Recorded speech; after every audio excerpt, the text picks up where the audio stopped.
Computer. Well, great. Good evening. I am Dr. Deb Carlin, as it says under my picture here on this video screen. And I am here to welcome you to this event about the Carlin Institute.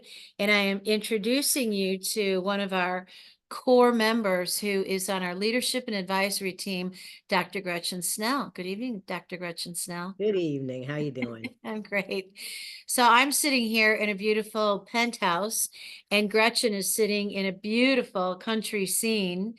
And as a doctor of naturopathic medicine, I think it's just perfect that you're in such a naturopathic environment out there. Yeah, good fit. Yeah, Yeah. it's beautiful.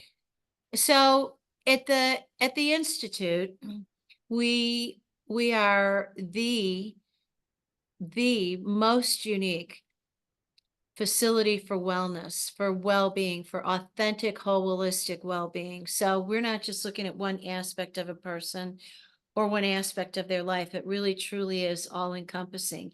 And the members of the team that we've built each contribute another aspect.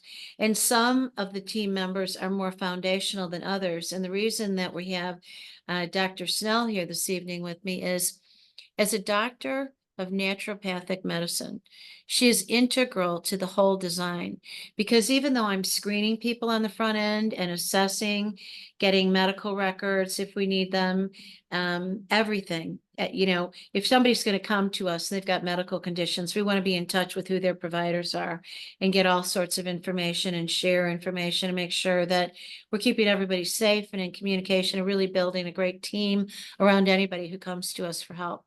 So, Dr. Snell, would you please explain what is a doctor of naturopathic medicine?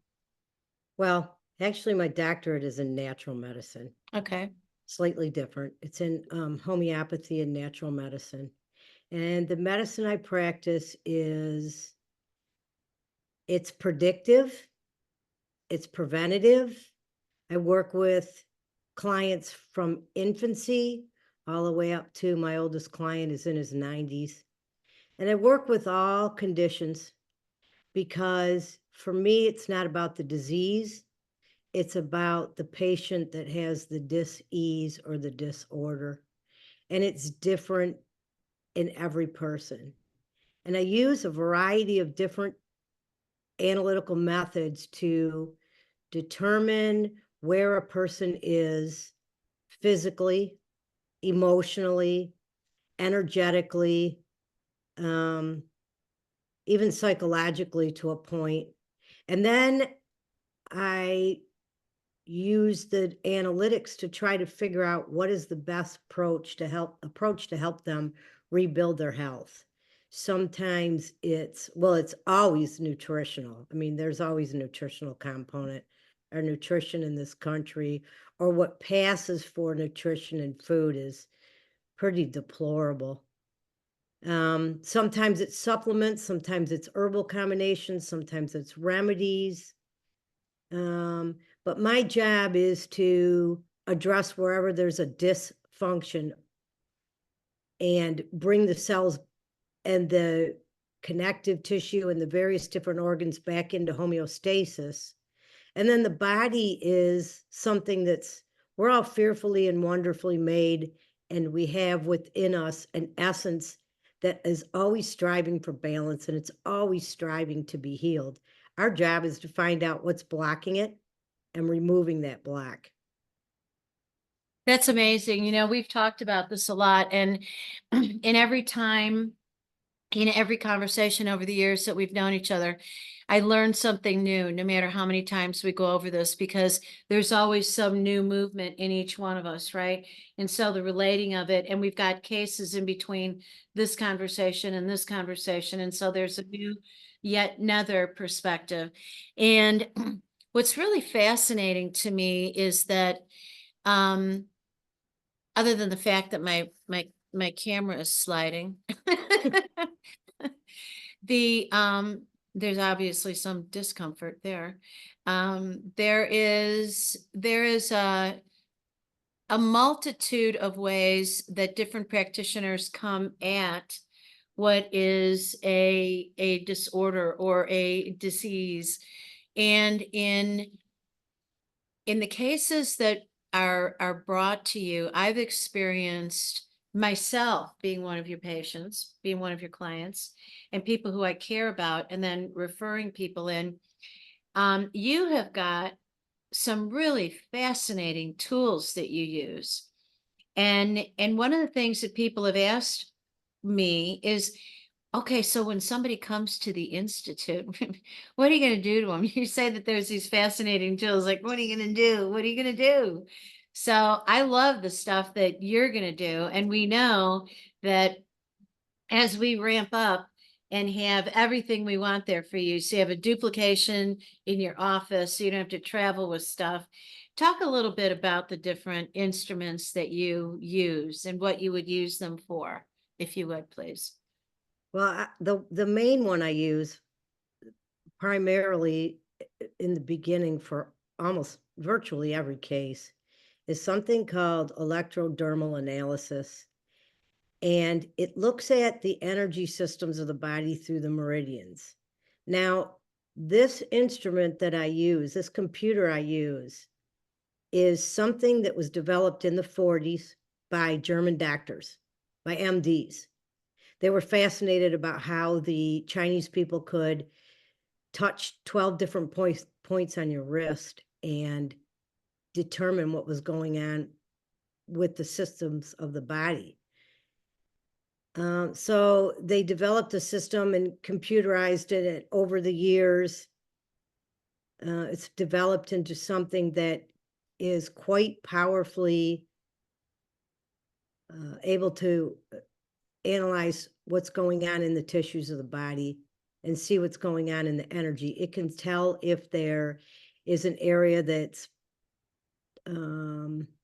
being bothered by an inflammatory condition, or if an area of energy is being robbed or diverted. I don't like to say blacked because the energy is never really blacked, or you'd be dead. It's Oh, interesting. impeded.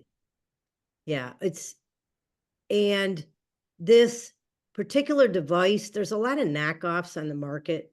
This particular one has had at least 42 different scientific studies conducted on it. Some of them Interesting. in Europe, a large majority of them by two different doctors, Dr. Sui and Lam, in Hawaii. In fact, they were so accurate that they could figure out the milligrams of insulin that somebody needed and verify that with the blood test. That's Now, awesome. Yeah. I don't do that, but I can tell, a great majority of things that are going on in the body. And then the nice thing about this is it records, and you can tell over time how the interventions are healing or balancing the body because there's recorded measurable changes. And Wonderful. that's, just on a side note, that's one of the things I wrote my dissertation for my PhD was about the fact that in this field, there's a lot of subjectivity. Mm-hmm. Oh, I'm going to give you this energy, and how does it make you feel? We're hard pressed for objectivity. And that's what I wanted to do, was be able to show how these things are objective, measurable, scientific approaches to healing. I look at the iris of the eye that tells me functionally what's going on with the conditions. I can tell genetic predisposed weaknesses. You can see where somebody might have had accidents or injuries or trauma. I can use a dark field microscope that will tell me how somebody's immune system is responding. A dry cell, which will tell me about heavy metals. And then one of the most recent things that I've been doing probably over the last year is something I call biointegrative health assessment. And it looks at biomarkers through a sample of urine, and there's saliva and 1 or 2 tests that I use with the avatar, and that can tell me what's going on energetically in the body. Now, this is huge because we're not talking about energy in the chakras, though I'm not discounting that is a real thing. I'm talking about real cellular energy and what's going on within the mitochondria of the cell, the cellular membrane, the extracellular matrix. Those all have electromagnetic and energetic components that are driven by the energy through the ATP. That's in the mitochondria of the cell. That's our powerhouse. Right. And it's real energy and electrons that are crossing cellular membranes. And when we have the metabolic dysfunctions that we have, particularly in the westernized civilizations, it's drugs and pharmaceutical interventions will only, they'll stop acute emergencies.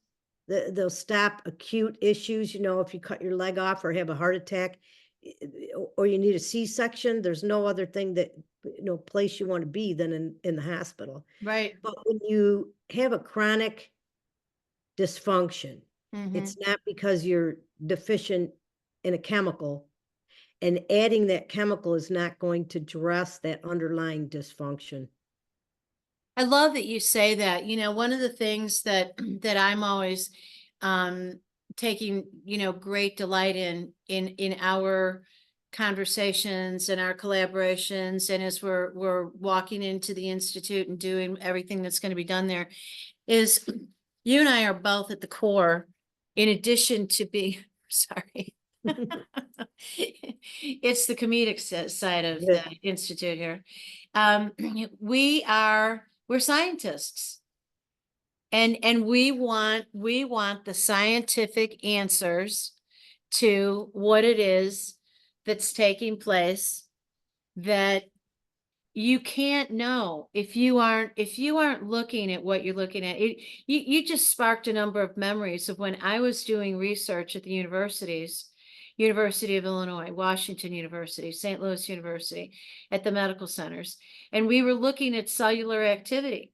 I had my face in a microscope and I was looking at cellular activity. And until you do that and you understand the cellular activity and what it is that's taking place there and how everything that we're doing is impacting both, then you're missing out on a whole lot. Now, as the patient, are you missing out on a whole lot? Not as much as if you're the practitioner.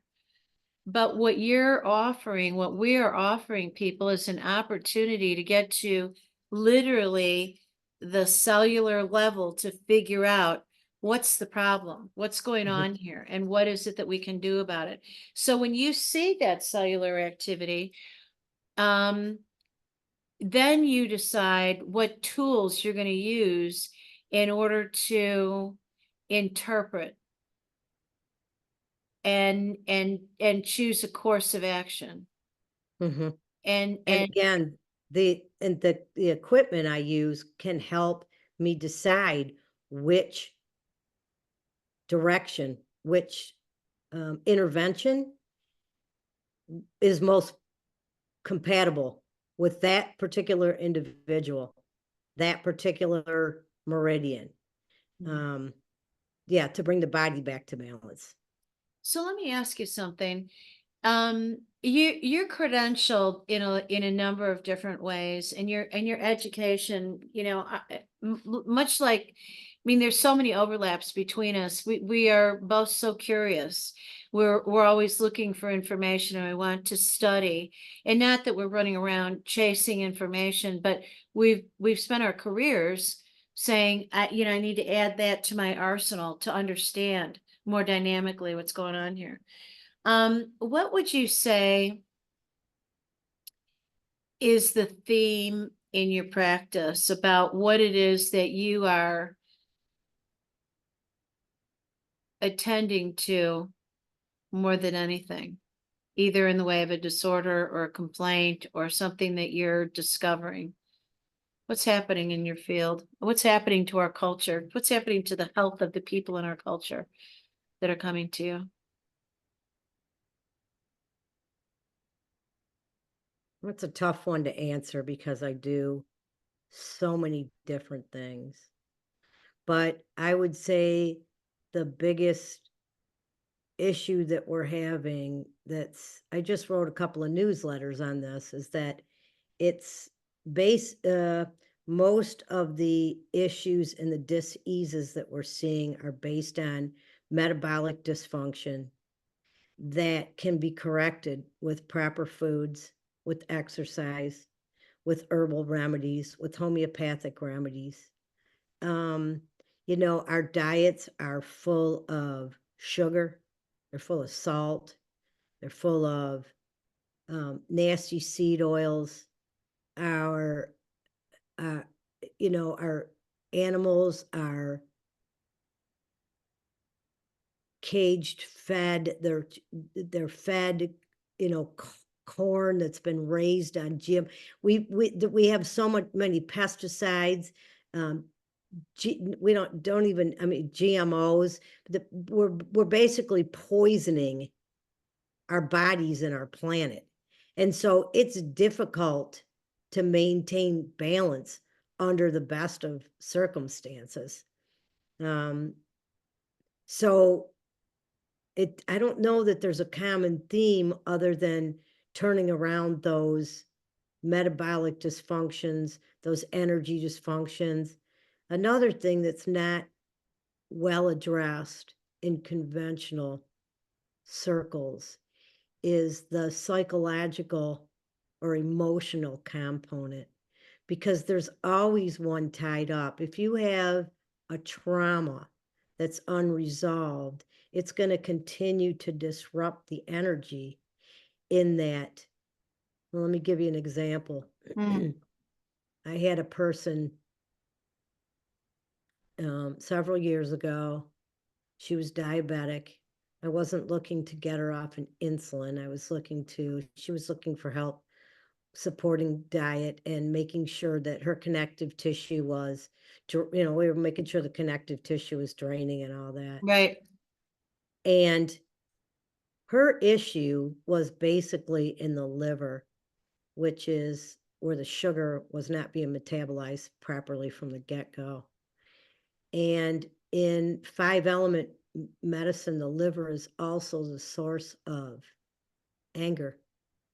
And she told me a story and processed in my office this situation when she was younger with one of her parents, and literally like gutted through the anger and remembered some things while we were talking. And when she left that day, I really didn't adjust too much in the line of homeopathics. But within that next week, her demand for insulin was cut in half. Wow. Because she addressed the trauma that was stuck in the tissues. Now, it didn't make her not diabetic. She was type, it didn't, but it lowered the amount of insulin. So that tells you something. If somebody can do that in an area where conventional medicine tells you that there is no improvement, you're stuck on this and it'll continue to deteriorate for the rest of your life. That just proves right there that that's a flawed thinking. Yeah, it is. One of the things I love about this is that this is, once upon a time when I was very young, and I would start working with patients and be contacting their physicians to collaborate, to see if we could work together on this patient. I didn't really have my wisdom, I was cutting my teeth as opposed to going in there the way that I've gone in for the last couple decades. And it's really wonderful because now when I call a physician office and say, this is Dr. Carlin, and I'd like to talk to Dr. Fisher about our shared patient, You know, he or she is coming out of the exam room or off the call in their office or being patched to me through their cell phone when they're in their car because they're eager to talk to me because they've seen on the release I'm a doctor of psychology, mind body medicine, and Mm. that I am going to talk to them about the personality of the person. And one of the first things I say is, I'm so glad to get you on the phone. I'd really like to explore with you how I can be of service to you. And they're like, oh my gosh, can you help with their attitude? You know, can you help with their compliance issues? Can you help with their lifestyle? You know what? Whatever it is that we need to do, we will figure it out and we will address it. And when we start to do that, it's just like the example that you gave here. They're able to then see changes in the symptomology. They're running their version of tests and they're seeing differences. They're watching the behaviors. They're getting the tangible, credible evidence of the shifts, and then they're excited about it. So what I know is that filtering you in on all the cases and you being able to demonstrate, look at here's what else we're looking at, and get them thinking in those interpretive ways. It's not violating any of their licensure. They're not, nobody's going to get in trouble from this. This is about betterment. This is about collaborative. And really, for goodness sake, trying to titrate people to a level of medication that's less harmful. If we can titrate people off of medications, you and I are not going to do that. The prescribing physicians are the only ones who are going to do that. But I have done this for decades with patients where the physicians are saying, hallelujah, we've got all these different results now and evidence. We need to pull them back off these meds. Otherwise, we're just hurting them. Right. Yeah. So we've got some difficult cases that we're talking about, that are emotional, psychological, psychiatric, like something along the spectrum. Uh, and there's a very unique disorder, nonverbal learning disorder, NVLD, the acronym. What do you suppose we might do with those cases? I mean, in these cases, we need to get people to see you so that you can do the physical things like the iridology, Mhm. right? And the instrument that you first mentioned, which is called what again? It's the electrodermal analysis. I call it the avatar. That's the particular unit. It's Yeah, been around for probably 40 some years. yeah. So those are a couple of things that we really need to have people experience in person.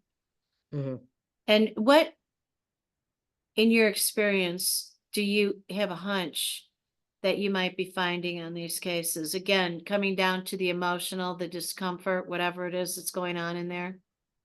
Well, I don't focus on disease.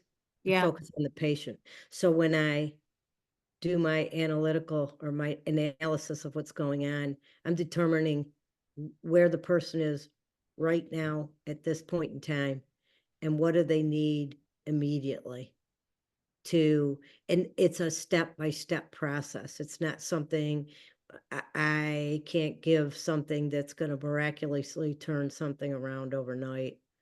Our bodies are usually so toxic and clogged that that has to be opened and cleared first. Um, so yeah, everybody's different, but I would work first with what the instruments are telling me. The body will tell me. The body will tell me with its symptomatology, um, what the patient is experiencing, um, what the various different analytical methods are telling me. Everyone's different. It's like one of the things that we learn first off in homeopathy is you could have 5 different people come in with the flu, And all 5 of them could leave with a different remedy. One might have a real sore throat and a real high fever.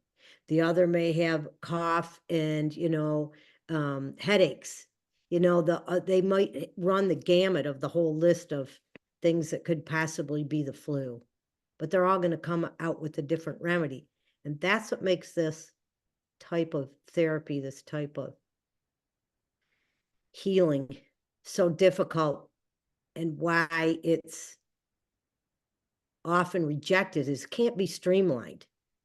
Yeah. You can't just farm people in and say, okay, you got the flu, let's just say X. You have this, take this, and walk out the door because everybody is different.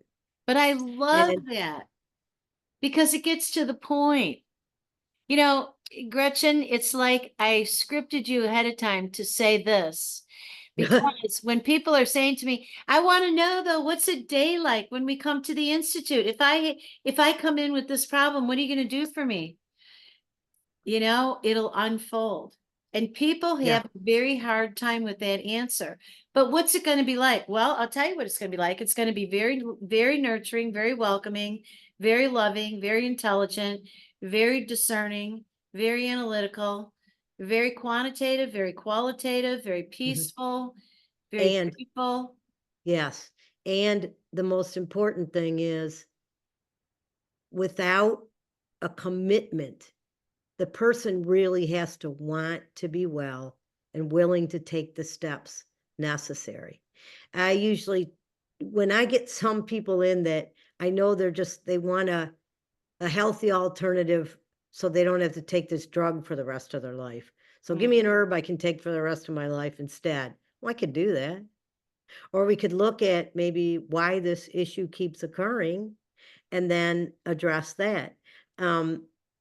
When you are sick and tired of being sick and tired. So that's one of the things my doc told me, the doc that trained me said in the very beginning, he said, the hardest thing you're going to have in your field doing this is compliance and responsibility on the part of the patient. And when I tell my students when I teach, I say, nobody is out there, well, I can't keep my hand from getting in this bag of chips. It's doing it all on its own. And they're making them act in my mouth. I can't stop these Oreos. If that was a real thing. Now, there is a component with addiction and there is a component with sugar cravings, when the body has been used to a bunch of sugar, that's what it wants. And when it's loaded with candida and the microbes in your gut, those are telling your brain, feed me sugar. Yeah. So we have to address that. They're different. It's just, it has to be addressed. And when you said, what will they experience? They're going to experience what they might need, where they feel they need bolstering or buoyancy in the area of emotional needs, or addressing trauma, or what they might need physically, what they might need emotionally. We already said that. Mentally, psychologically, all those issues have to be addressed in order for it to be truly holistic. Holistic medicine isn't taking echinacea because you're sick. Right. That's Right. not holistic. Yeah. And let's talk about the soul and Yes. faith factor. Mm-hmm. You and I both love being in nature.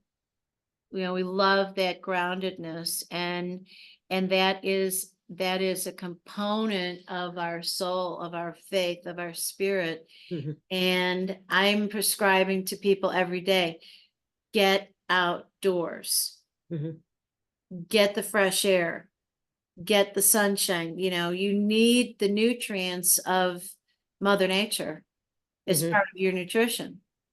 That's right. We have cycles just like nature does. We need the same things, and having some strong philosophical or spiritual component. This is how important it is. I'll give you an example. Today I saw a client. She does kind of, psychological, like you do with the military, there's a really high suicide rate. Really painfully. Yeah, and the people that she deals with are in a lot of pain. And she's also dealing with taking care of ill family members. And when I ran tests on her, she should have been, her autonomic nervous system and her adrenals should have been shot for what she's going through. And she's doing really well. And I said to her, you must have a really strong spiritual, she goes, oh, I do. She said, that is what keeps me going. And so it's real. It is real. Yeah, because, our consciousness, we change our consciousness. We change what we are manifesting physically. Yeah. It's interesting. Let's see, it was more than 30 years ago when I made a call to Dr. Herbert Benson out at Harvard, world famous cardiologist who wrote the relaxation response. He was so dedicated to his career and to the objective of healing the executives who were coming to him in a really, highly successful population out at Harvard. They're coming in and they're having heart attacks and they have hypertension. And he would heal them up. And then he was saying, what are you doing back? The rate of recidivism is insane here. We just took care of this. Why are you coming back here? Well, okay. Well, because you're a human being, you have habits. So what he did was he traveled around the world looking at, where is this not happening? All right. Well, he finds it in Tibet with the Buddhist monks, but it was not because their life is easy. As a matter of fact, their life is really hard. You couldn't pay most of us to go to Tibet, let alone live in Tibet. It's rugged, and the monasteries are cold in every way. And he found that there was a combination of something. There was being the master of your mind and really having a faith that was completely unshakable. And he came to call it the faith factor. And that's exactly what you and I are talking about right now. And when I stop and think about every client and every patient I've ever had, there's a compromise on that level. They're unsure, they're agnostic, they're dedicated atheist. I always think it's funny when somebody, has a strong belief of, in atheism. I've had those people often ask me, so would you pray for me? Yeah, thank you. I will. You have no idea how happy that makes me that you're going to ask me that. So when people come to us, that is another dimension of what they're going to get a tremendous experience with, is understanding where they're at. It's not about bringing people in and teaching them religion. It's about teaching them the value of the faith factor, right? And then there's the real, what do you call it? What's the word? There's the real life that I have this thing I used to tell the students that we've been sold on the great big happy. If I just eat this food and do this the way this is, and follow these instructions and go out under the full moon and kiss frogs and do whatever, that I'm going to sit on this pinnacle and life is going to be grand. And then you're going to be happy for the rest of your life. There is no great big happy. Emotions themselves are not negative. There are times when anger is necessary because it breaks up stagnation. Emotions themselves are not the issue. The issue is when an emotion gets stuck, then it can become an issue. So there was something, I just lost my train of thought about the About faith. Yeah, the faith factor. Oh yeah. So I said I had a situation that some kind of dysfunction that I used to get when I was a kid, and it reared its ugly head. And I said to my friend, who she was one of my Lakota teachers, I said, I don't understand. I did this, I did that, the other thing. I don't know. And she said, she looked at me and she goes, dear, you're human. Oh, yeah, that thing. I forgot about that again. We are humans living in a real world where stuff is constantly in a state of flux and being thrown at us, and our environment changes, and that's how we evolve. There is no great big happy.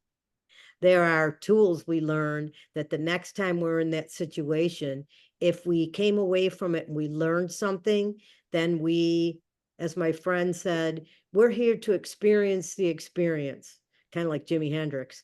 And then, but if you get something from that experience and you get it, and you're like, oh, okay, so next time I recognize that and you're not Yeah. pulled down into the whirlpool, that's Yeah. what it's all about. You know, I Sorry. love that. I love that we are landing in this direction, because one of the things that's really important about this experience, when people say to me, I just want to be happy. No, actually, what you want is you want the experience of knowing that you're happy. And how do you know that you're happy? Because you just came from miserable. You know, when you have visited miserable, boy, you know happy when you experience it. It's like, oh my gosh. I mean, the littlest thing can make you feel joy after Mhm, you've really been through a rugged patch, right? And mhm. and so um I have come to say to people when they say it's a God thing. Stop saying that. Everything is. It's not this is a God thing or that was a God thing. Everything is a creation of a creation, including us being here now and breathing and, everything. Mhm. The other part of that is that everything that happens, there are no accidents. There are no mistakes, there are no accidents. There's experiences that we are needing to have because of where we're at. Now, let me tell you how much I hate that sometimes. You're like, why do I have to experience this? I don't want this. I want this. Well, evidently I need this in order to be able to transition into what I think I really want or deserve or need, whatever that is. And so I I've come to know that what along the lines of what you're saying, authentic, holistic well-being doesn't mean that you get a happy pill. And just what you're saying, there is no happy pill. There is no the great happy. There is there's peace. There's the experience of happiness, yes. But it's just like laughter. I mean, if you were laughing all the time, your body would be exhausted. You Mm, can't sustain that. You mhm. need the peace. We need that swing of emotions, not in a psychotic way or in a manic depressive way, but that swing of emotions teaches us the richness of life, and then also how to interact with one another, right? Because we come to each other on different emotional planes. And this is a part of authentic holistic well-being. Yep. So what do you do to help your people learn how to relax and how to deal with their stress? What is that approach on your part? Um, I don't know, various different things, but I teach seminars in heart mind connection. A colleague and myself developed a couple of CDs that have therapeutic sound that vibrates to healthy organs, healthy tissues, the Schumann resonance, various different planets, all these things. And I've watched that help people sleep better. I've helped it watch it. I have a couple different frequency devices that I use in my office that deliver energetic fields and or not bio, photons Mhm. um, that help balance the body, uh, pulsed electromagnetic therapy. They're just, it depends, again, it depends on the person. Depends on the person. And there are definitely herbs, wonderful herbs, adaptogens. Some of them come from the Far East. Some of them come from the Native Americans. Some come from our Native Europeans, the Celtics, the Celts, and that are just wonderful at taking the stress off the body and helping balance. You know, part of, another big part too that's not being addressed. And every time, I shouldn't say every, the majority of the time this is mentioned, you're looked at like you're wearing some kind of tinfoil hat. But there is solid research on these electromagnetic fields that we're being bathed in. Yeah, Real issue, really. because it is affecting our hearing. It is affecting our autonomic nervous system that toggles between our fight and flight and rest and restore. It's disrupting mechanisms in the body that allow us to heal. That you should read the studies that have come out of Russia and come out of Europe on this. There's a no. We'll leave that alone. You know what? I think that it would be really good if we had um a library somewhere connected to the institute so people could read that kind of thing when they wanted to. And Mhm. and when it's really technical and they can get lost in it, that we can guide them. I mean, I feel protective of professional literature because when you don't know how to interpret what it is that's there, you can misinterpret. And that's not an insult to anybody. It's just a matter of training. Like I should never use a really powerful drill or a table saw. No. I have a little hand drill with a little battery. That's about as far as I can go. But the the equipment that we can put into people's hands is amazing. And I want to speak to something, having been your client, your patient, and relying on you for a percentage of what it is that I need. I know that I am going to get, the way that you are, the way that your music is. I love the music that you and you're a really good friend, business associate have developed. Yeah. It's amazing. And I mean to tell you, talk about relaxed. And it's not a placebo effect. But It we actually did research on it Yeah, and and had specific measurable we checked heart rate variability. We checked what happened with the autonomic nervous system, monitored what was going on through the meridians. It wasn't just like, oh, this makes me feel better. Although there's a great validity to that, yeah. because, if you feel better and you feel good, you're going to stick with it. Who wants, therapy and medicine that, I don't know, when I was a kid, some of the stuff I had to swallow was, ugh. Yeah, Yeah. right. It was so repulsive.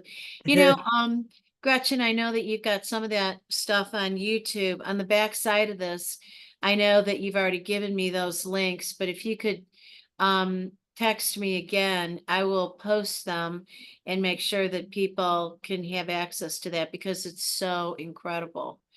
And in the interim, as people are watching this and the audiences that are going to see this video right now, these are only within the institute and within the community of people that have interest in this. So this isn't going to go out on YouTube and become public. Although it might go on YouTube for private access. But this is about exposing selected people to what it is that is being created here, what's going to be offered, so people can have a sense of hope and anticipation. And in the interim, both you and I are available to guide people. Mhm. So if you're watching this, you can reach out to me, you can reach out to Dr. Gretchen Snell directly, and I will make sure that that information, actually, You know what? It'll be on our website for the Institute over the next several days, yet this week. So that people have a way to do that. They can also Google you, Mhm. Yeah, and they can access me through my website, which is what? naturalpathconsulting.com. There you go. That's Yep. wonderful. They can send a message that way. So, And what in conclusion is it about the Institute that you're excited about, other than that you and I get to work together? it'll allow me to reach a larger audience Yeah. and uh yeah, just and to spread this. You know, I could leave with this. When I was in college, my father, he battled with rheumatoid arthritis, but he ended up, I remember going to his doctor and I said, you know, my dad, he gets sick and he gets better. He gets sick and he gets better, but he never really gets well. Do you know what I mean? And the doctor was from India, and he said, "Yeah." He said, "I know what you mean." And he said, "Unfortunately, our system of medicine in this country right now can't really address what you're asking." Right? So, and I watched. He ended up getting, he had cancer. I watched what they did, Hmm. and a myriad of other people that were ill in my life, and I just kept thinking, there has to be a better way than this. There has to be a better way. There just has to be a better way. There And is. I went in search of it. And it wasn't easy to find because there isn't, I went to U of M for my undergraduate school. And when I looked for um, a medical school that taught this kind of stuff, they looked at me like I had three heads. It just wasn't available. So I had to go various different places for years and search things out. But I did find a different way because I'm taking people that a lot of times I get cases where the doctors say, we don't know what to do anymore. Now, do they walk out and they run a marathon? No, some do, but not all of them. But when you can improve the quality of life, that's what it's all about. It's huge. Yeah. Well, I am the example, one of many who at the tender age of 22, about 22, I think I was 22. I was newly married, loving life, and got sick and was told to go home and get my house in order, that I was going to die.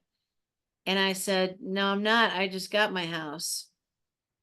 I'm not, no, I'm not. And I turned from, what was a very traditional approach and added, didn't reject it flat out, but added to it my acupuncture teachers, my herbologists, and my at the time they weren't called holistic doctors, but they were doctors and practitioners who had a different idea about what to do. And it was, I was actually a study. They did a literal study with me where I had testing in traditional Western medicine and then all these other documented interventions.